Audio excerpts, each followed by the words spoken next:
ეს გახლავთ შპს აგროფიზიკის საქონლის საკვების საწარმო, რომელიც დაფინანსებულია მოლის პროექტის მიერ და თვითონ დანადგარები მთლიანად დამზადებულია საქართველოში ქართული კაცის მიერ. მე მოგრად შევეცდები აგიხსნათ საწარმო პროცესი. პირველ რიგში ხდება საწარმო ინგრედიენტების ხორბალი, ქერი, სიმინდი, სოიოს შროტი, მზესუმზირის შროტი და ასე შემდეგ რაციონის მიხედვით აწონვა და აი ამ ბუნკერში მოთავსება, რომელი ბუნკერშიც ეს ინგრედიენტები ამ ბუნკერიდან გადაემართება აი ამ შნეკის საშუალებით საღერხში, რომელიც საღერღის მოცულობაც არის დაახლოებით საათში 3-დან 5 ტონამდე.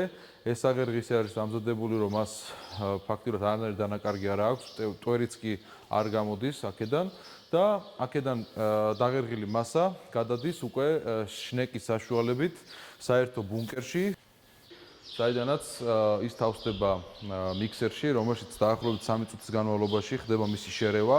ამ შერევის დროს ჩვენ ურევთ მას ასევე საჭმელ, ჩვეულებრივ საჭმელ ზეთს, რომელიც გამოიყენება იმისათვის, რომ მეტი არომატი მიეცეს საკვებს, ასევე მეტი ენერგია და შეკრას საერთოდ ეს მასა.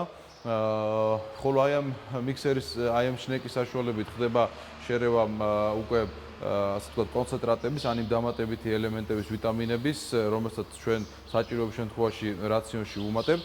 წარმოების დასასრულს გამზადებული პროდუქციის მოთავსება ხდება აი ამ საერთო ბუნკერში, საიდანაც აი ამ შნეკის საშუალებით ხდება მისი უკვე დაფასოება და აი ამ ტომრების საშუალებით საბოლოო მომხმარებლამდე მიდის.